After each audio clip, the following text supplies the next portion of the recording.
जय हिंद फ्रेंड्स। मेरा नाम अमन है और मेरा ये यूट्यूब चैनल है। अगर आपको ये अच्छा लगता हो, इसकी वीडियो इन्फॉर्मेटिव लगती हो, तो आप इसको सब्सक्राइब करें, अपने फ्रेंड सर्कल में इसको स्प्रेड करें, लाइक करें और कमेंट करें। Thank you. ऋग्वेदिक पीरियड के देवताओं के बारे में और किस तरीके से अब धर्म में परिवर्तन आएगा, अब हम इस पर बात करते हैं। इंद्रदेव युद्ध के और वर्षा के, पानी के, बारिश का देवता। ऋग्वेदिक पीरियड में क्या जरूरत थी, नीड, क्यों पानी चाहिए था, किस लिए? एग्रीकल्चर करने के लिए, जो थोड़ा बहुत होता था। कंडीशन नहीं थी, जियोग्राफिक कंडीशन नहीं थी, सब सिंधु का इलाका, अफगानिस्तान वाला इलाका, आज भी वहाँ वही कंडीशन है, एग्रीकल्चर कंडीशन नहीं थी, इसलिए पानी चाहिए था। लगान फिल्म में गाना है ना, वो बरसात को लेके।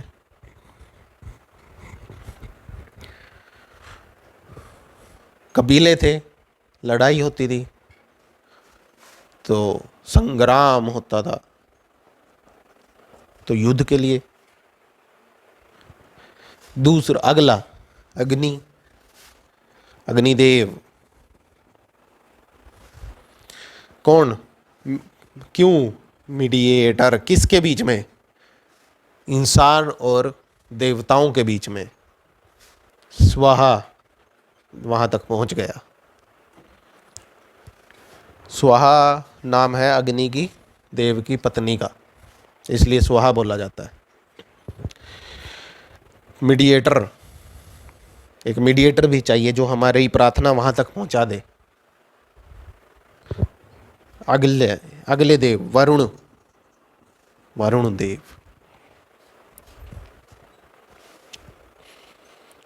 समुद्र, वरुण का मतलब समुद्र, समुद्र। अब समुद्र अपनी नियम को तोड़ दे तो सारी सृष्टि को बहा ले जाएगा, सब कुछ बहा ले जाएगा।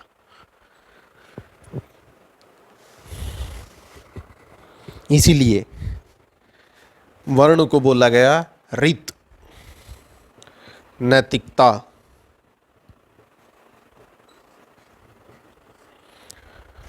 अब आप बोलोगे नैतिकता इतने अच्छे पीरियड में, वैदिक पीरियड में, जहाँ पे बात हो रही है इक्वलिटी की, समानता की, वुमन का स्टेटस भी अच्छा है, सब कुछ अच्छा है, वहाँ नैतिकता की क्या ज़रूरत पड़ गई? और वो भी ऋग्वेदिक पीरियड में। क्यों ज़रूरत नहीं है मोरालिटी की?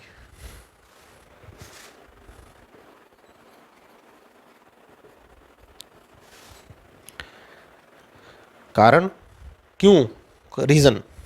अगेन, कोई पॉलिटिकल सिस्टम नहीं है, एग्रीकल्चर इकोनॉमिकली वीक है, जियोग्राफी कंडीशन साथ नहीं देती,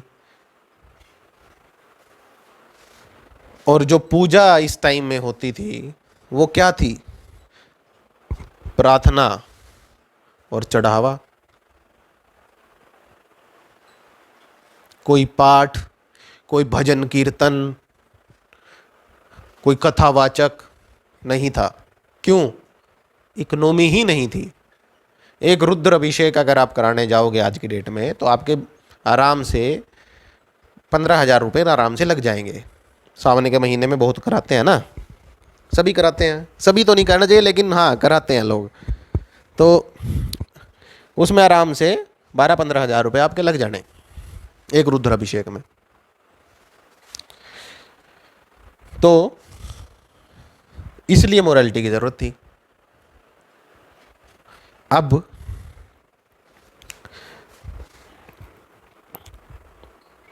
कोई आर्मी नहीं थी। अच्छा, सोम एक देवता है, सोम, बस मैं इतना ही बताऊँ उस पर। सोम एक देवता है। हिस्टोरियंस के बीच में इसको लेकर एक अभी कन्फ्यूज़न है, तो लेकिन हाँ, सोम एक देवता है। अभी आप बस इतना ही याद रखें, जब इन पर डेवलपमेंट हो जाएगी तब बात कर लेंगे। तो कोई पूजा पद्धति नहीं थी, वही रिचुअल्स, कोई तरीका नहीं था।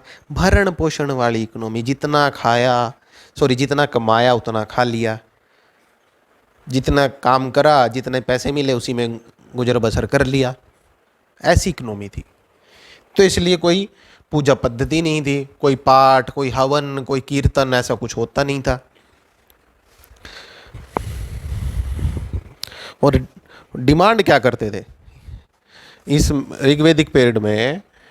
प्रार्थना करते थे और चढ़ावा। और प्रार्थना में, इस प्रोसेस में वो क्या डिमांड क्या करते थे? डिमांड थी समृद्धि, जरूरत थी समृद्ध होने की। और दूसरी अगली, बहादुर लड़का, मार्क करना सर, लड़का, बहादुर लड़का। अब एक एग्जांपल मैं आपको देता हूं ब्रह्मचार्य का, उसको आप यहां कनेक्ट करना। कैसे? मैं ऋषि का नाम भूल गया उनका। तो पंचाल नरेश द्रुपद, अगेन महाभारत काल में,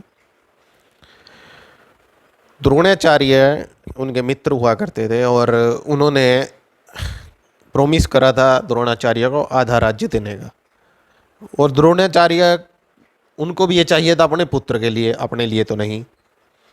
लेकिन जब वो इस चीज़ को, वचन को पूरा कराने के लिए उनके पास गए तो द्रुपद ने उन्हें बेइज्जत करके निकाल दिया।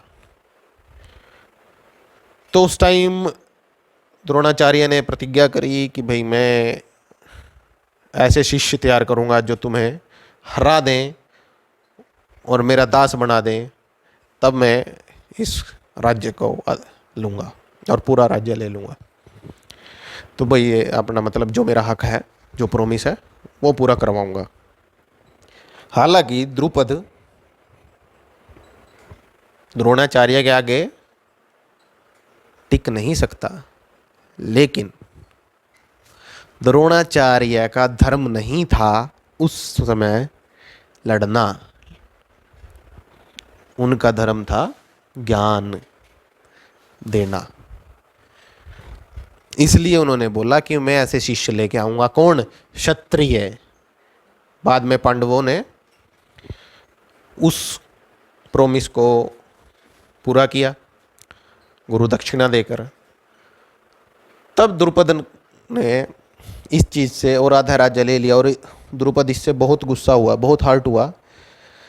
और उसने उन ऋषि से, जिनका मैं नाम बोल रहा हूँ, वो उनको मिले और उन ऋषि ने अपने सारे पुण्य, ब्रह्मचार्य में सारे पुण्य, ब्राह्मण धर्म, उस ऋषि ने सारे पुण्य दान करके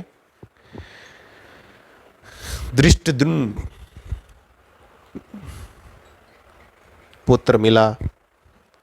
किनको? राजा द्रुपद को। और एक कन्या मिली, याज्ञसेनी द्रौपदी।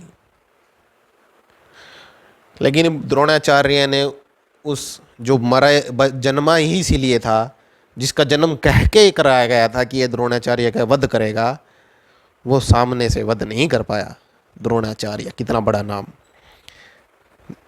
जब द्रोणाचार्य ध्यान में बैठ गए, गम में बैठ गए कि उनके पुत्र का वध हो गया, भीम ने मार दिया, तब उनका ध्यान में बैठे हुए का वध करो कि गर्दन धृष्टद्युम्न काट पाया। ये धृष्टद्युम्न की सिर्फ इतनी ही औकात थी। किसके आगे? भारद्वाज पुत्र द्रोणाचार्य के आगे। तो बहादुर लड़का मांगते थे लोग, और इसमें कोई डाउट नहीं कि वो बहादुर था, लेकिन द्रोणाचार्य के सामने नहीं।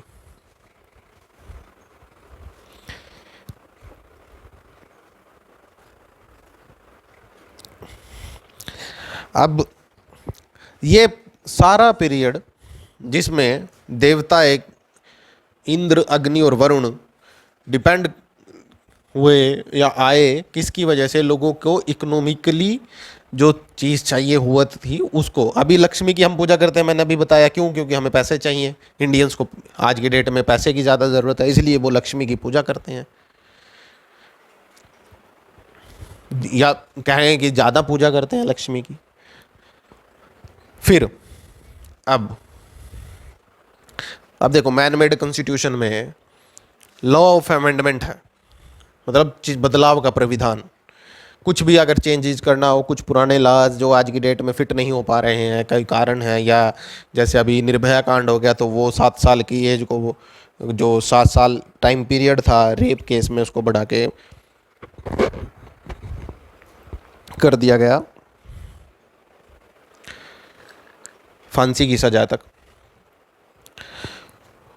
तो अब लॉ ऑफ अमेंडमेंट है, तो अब जब समय बदल रहा है, इकोनॉमी चेंज हो रही है, लोग समृद्ध हो रहे हैं, बहादुर लड़के पैदा हो रहे हैं बहादुर लड़के पैदा, और राज्य बन गए, स्टेट बन गए, और सबकी अपना अपना रूल्स और रेगुलेशन हो गए। तो अब धर्म में भी परिवर्तन आएगा, धर्म भी बदलेगा। और ऋग्वैदिक धर्म बदलाव को समझता है, अपनाता है और मानता भी है। यही तो खूबसूरत है सनातन धर्म की, खूबसूरती यही तो है। अब वो कैसे बदलेगा? अब देखो, इस्लाम आया किसके थ्रू? मोहम्मद साहब। उसके बाद बुक कुरान। क्रिश्चियन धर्म आया किसके थ्रू? जीसस। बुक है बाइबल। सिखिज्म नानक। बुक आदि ग्रंथ। और सनातन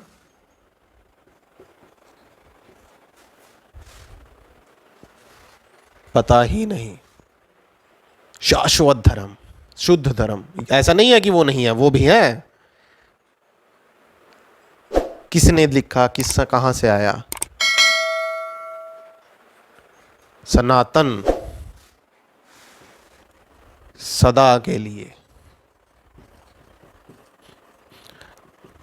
इसका मतलब ये नहीं कि मैं उनको दूसरे धर्मों को डिसोन कर रहा हूं, वो भी हैं, उनकी अपनी व्याख्याएं हैं, और वो भी व्याख्याएं अपने अपने प्रमाण के साथ हैं।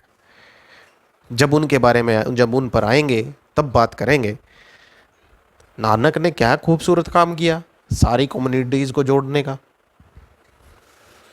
उससे डिनाई थोड़ी ना कर सकते। लेकिन अभी हम जहाँ हैं हम उस टाइम पीरियड की ही इसमें लेक्चर में बात कर रहे हैं, और उसी पर हम रहे। तो सनातन, सदा के लिए, जो सदा ही रहेगा और जो सदा से है। प्रार्थना और चढ़ावा क्या होता था?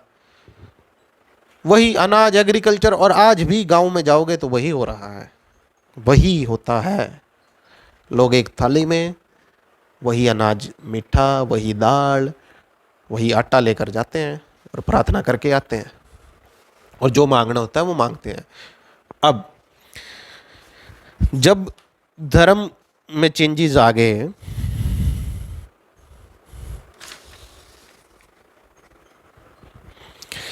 सॉरी, जब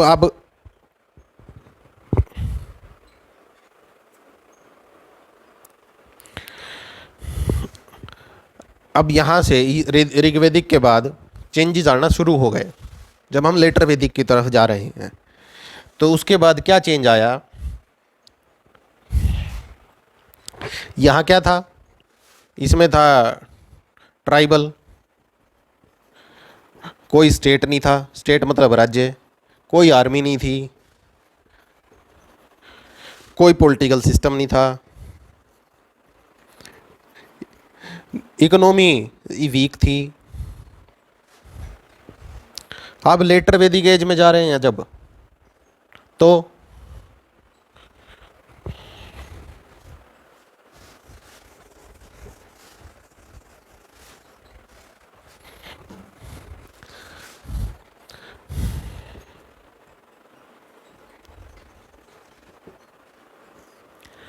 अब लेटर वैदिक एज की तरफ हम जा रहे हैं, तो क्या चेंज आ गए? समतावादी समाज। अब ये बोलोगे कि आप नहीं था, नहीं था, क्यों नहीं था? था, समतावादी समाज था। तो अब क्या आ गया? वर्ण सिस्टम आ गया। वर्णा सिस्टम, समानता की बात करने वाला, जिसने समानता को बताया कि हाँ जो यहाँ थी वो रिटर्न में आ गया।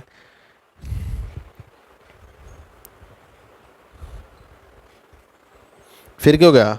नई पॉलिसीज बनी, न्यू पॉलिसीज, न्यू पॉलिसीज बननी शुरू हो गई। अब इतनी डिटेल में हम इस चीज़ को, कल्चर को पढ़ क्यों रहे हैं? आप बोलोगे कि कुछ जो स्टूडेंट्स होंगे और इस लेक्चर को देखेंगे वो सोचेंगे यार ये कुछ ज़्यादा ही पढ़ा रहा है। मैं इसलिए पढ़ा रहा हूँ या इसलिए मैं बात कर रहा हूँ, पढ़ाना तो मैं पढ़ा नहीं सकता सर, पहली बात तो पढ़ाना मेरे बस की बात नहीं है। मैं तो बस बात कर रहा हूँ आपसे कि हाँ ऐसे ऐसे चीज़ें हैं, बस आपके हिसाब से इसमें और क्या चेंजेस होता है आप ऐड कर लीजिए।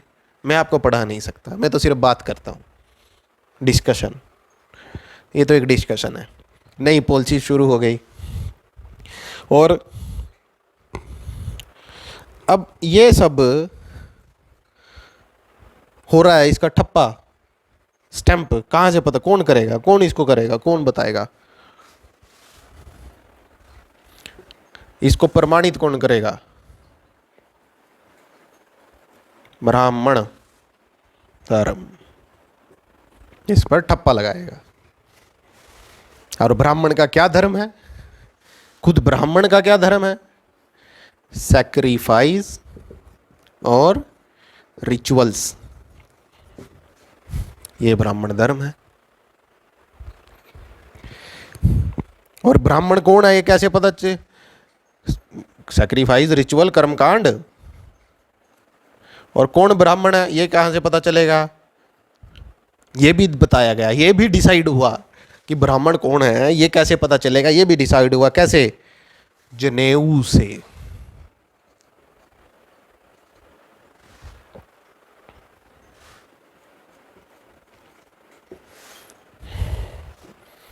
जनेऊ से उससे पता चला कि अब लेटर वैदिक एज आ गया, ब्राह्मण धर्म आ गया। अब भाई राजा, अब फिर क्या हो गया? स्टेट बनने शुरू हो गए, तो राजा, किंग्स बनने शुरू हुए।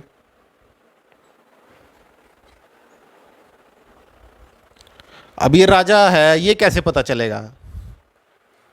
भाई राजा है, कैसे? उसकी शक्ति बढ़ेगी, जिसकी शक्ति बढ़ेगी वो कौन होगा?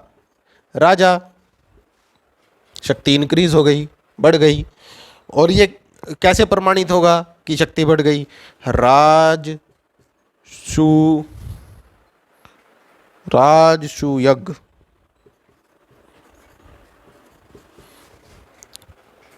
पहले यज्ञ नहीं था ऋग्वेदिक पीरियड में, लेटर वैदिक में यज्ञ, कर्म कांड, रिचुअल्स ऐड हो गए।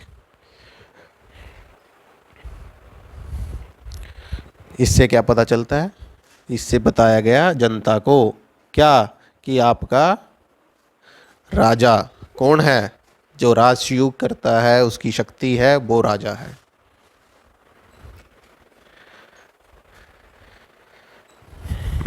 युधिष्ठिर ने करा जब इंद्रप्रस्थ में, तो दुर्योधन ने बड़ा विरोध करा, लेकिन क्यों करा गया? जनता को बताने के लिए कि उसका राजा शक्तिशाली है। और अब जब ये चेंजेस आ गए, इंद्र, अग्नि और वरुण, तो अब भगवान भी, अब देखो मैं जो बोल रहा था चेंज, धर्म में बदलाव, धर्म में बदलाव हो रहा है। प्रार्थना से यज्ञ और कर्म कांड तक आ गए। और अब क्या हो गया कि देवता जो इंद्र, अग्नि, वरुण थे, अब देवता आ गए ब्रह्मा।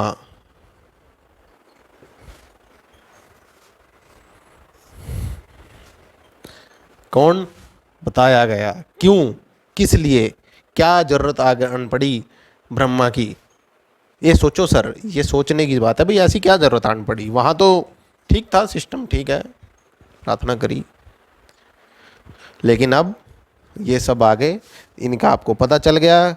राष्ट्रीय युग का कारण, कर्मकांड का कारण, जिससे आपको वर्ण सिस्टम का पता चला, जनेऊ से का।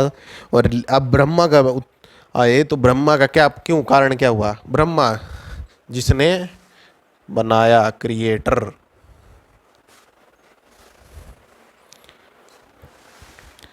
विष्णु,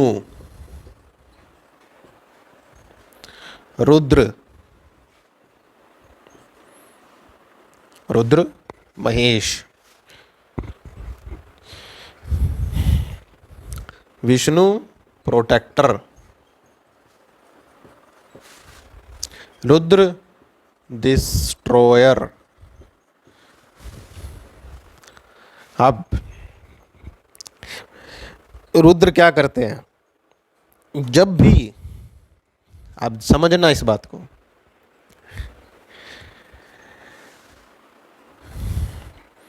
न्यू कोई नया बदलाव, जब भी सनातन सारे बदलाव, जो नए बदलाव को बताता है, अपनाता है, सिखाता है, नई चेंज की जो भी हर्डल्स होंगी, जो भी उनके आड़े आएगा, उनको रिमूव करेंगे,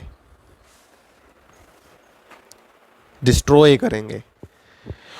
और वो चेंज किसके थ्रू आना है? वो चेंज, वो नया बदलाव कौन क्रिएट करेगा? ब्रह्म।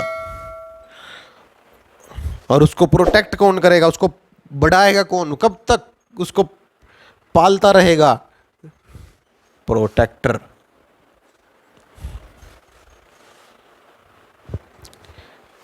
पता चल गया क्यों नए भगवानों की, नए नाम, नए भगवान और सामने आए, उनको बारे में पता चला।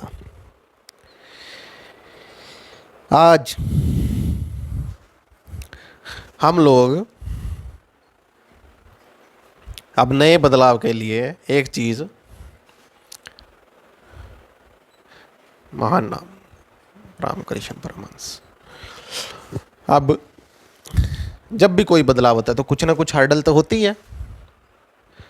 अब आज हम, इंडियन गवर्नमेंट बोल रही है क्या? इंडियन गवर्नमेंट टुडे क्या बोलती है? क्या बोला इंडियन गवर्नमेंट? देखो भारत की संस्कृति और सभ्यता, क्या चीज बोल दी गई पूरी दुनिया के सामने। आत्मनिर्भर भारत, आत्मनिर्भर भारत। क्या खूबसूरत बात है। मुझे तो इस चीज से कोई आपत्ति नहीं, क्यों नहीं आत्मनिर्भर होना चाहिए? क्या कारण है? क्या, क्यों, क्यों नहीं है? क्या क्यों नहीं हो? हमें कौन रोक रहा है? उन हार्डल्स को हटाने के लिए हमें क्या चाहिए? एक डिस्ट्रॉयर चाहिए। अब इसको कुछ लोग, देखो मोदी गवर्नमेंट बोल रही है, बहुत अच्छी बात है, और मैं इस चीज़ को सपोर्ट भी करता हूँ कि हमें आत्मनिर्भर बनना चाहिए। बस मेरे को एक ही चीज़ है जो मैं बोलता हूँ कि गवर्नमेंट को वो पूरा रोड मैप सामने रखना चाहिए और उसके बारे में बताना चाहिए। लोगों में एक जागरूकता, अवेयरनेस उसके बारे में फैलानी चाहिए।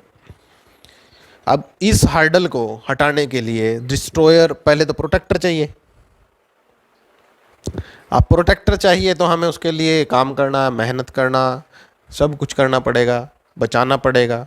अब फिर वही जो एक सनातन में एक चीज़ बोली जाती है कि भगवान आप हर बंदे के अंदर है, बसता है, तो उसको हम खुद बचा सकते हैं। आत्मनिर्भर भारत, आत्मनिर्भर बनो, क्यों नहीं बनना चाहिए? नौकरी वाली जो मानसिकता है उससे बाहर निकलो। कब तक नौकरी बुरी नहीं है, लेकिन नौकर कब तक नौकरी करते रहोगे? एक मानसिकता है, एक आ रहे हो, कर रहे हो, जा रहे हो, बस उससे बाहर निकलो। डिप्रेशन में हो, किसी ने कुछ बोल दिया तो इसलिए डिप्रेशन में, कोई लड़ गया तो इसलिए डिप्रेशन में, पॉलिटिक्स में फंसे हुए हो। आत्मनिर्भर बनो, पॉलिटिक्स से बाहर निकलो। पॉलिटिक्स से बाहर आओगे तो आप कुछ कर पाओगे। भाई आप वो डिस्पोजल ग्लास हम क्यों नहीं बना सकते? क्यों हम बाहर से इंपोर्ट करें? मास्क हम क्यों नहीं बना सकते? बाहर से क्यों आए? बाहर की कंपनियां क्यों बनाएं? हम क्यों नहीं बना पा रहे हैं? क्या इंडिया में टैलेंट की कमी है? नहीं, बहुत लोग टैलेंटेड है, वो कर सकते हैं। लेकिन नहीं, हम लोग तो मटेरियलिस्टिक लाइफ में, खासकर यूथ इतना बिजी हो चुका है, इतना फंस चुका है कि डिप्रेशन में है। सर मेरा वो काम नहीं हुआ, सर मैंने वहाँ पैसे लगाए थे, फॉर्म खराब हो गया, क्या करूँ? सर ऐसे हो गया यार, मेरा वो काम खराब हो गया। क्यों? सुबह उठे गए, मोबाइल हाथ में, 4 फैमिली के मेंबर्स एक घर में एक रूम में बैठे हैं और सबके हाथ में मोबाइल है, और बोलते हैं हमें शांति नहीं मिलती। यार क्या करें सर, शांति नहीं है। शांति कैसे होगी? जब शांत होने का टाइम है तब तो मोबाइल निकाल लिया आपने। मोबाइल को साइड में रखो और आपस में बात करो। शांति तो तभी मिलेगी जब किसी से आप बात करोगे। वो शांति कैसे मिल रही? और यही तो सब भारत की सभ्यता और सनातन है। सनातन क्या है? यही तो है। हम किस चीज़ के बारे में अभी तक बात कर रहे हैं, उसका सारा निचोड़ यही तो है।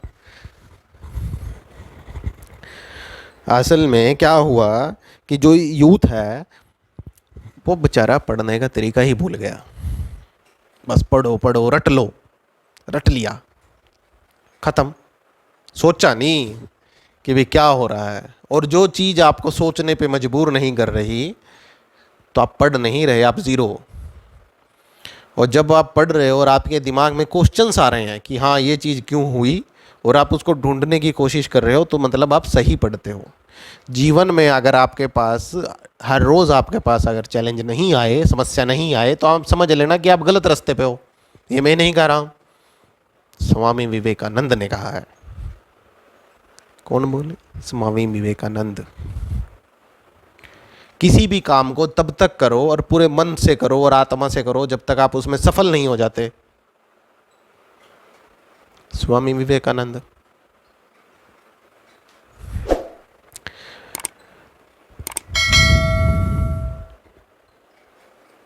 सोचना बंद कर दिया यूथ ने, बस रटना शुरू कर दिया। इस वजह से हम लोग डिप्रेशन में चले गए। वरना इतनी अच्छी व्यवस्था, ब्रह्मचार्य, गृहस्था, वनप्रस्था, संन्यास, हर चीज़ के लिए क्लासेस, हर चीज़ के लिए टाइम, हर चीज़ के लिए, और हर एक चीज़ कहाँ पहुँचाती है? परमात्मा के पास। और सनातन क्या मौका देता है सबको? भगवान बनने का।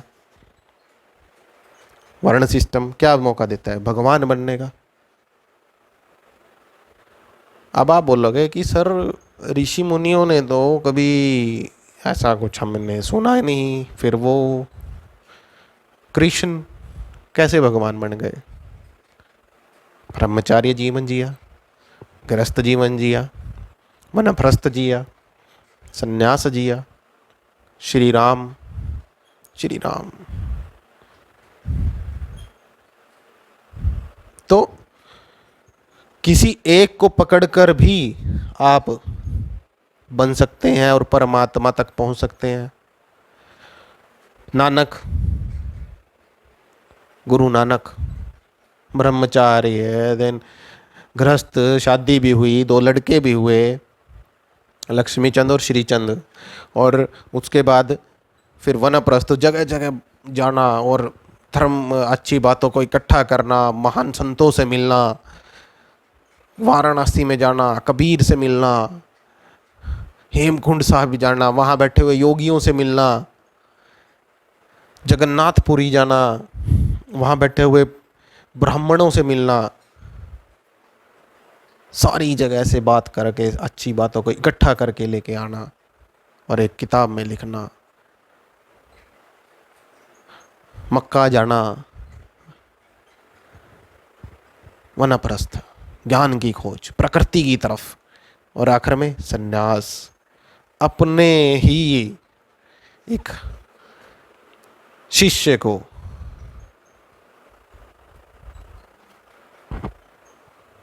गद्दी पर बिठाकर और हाथ जोड़कर नमन करना और उसको गुरु मानना। नानक, कितना बड़ा नाम। सो इस लेक्चर में इतना ही।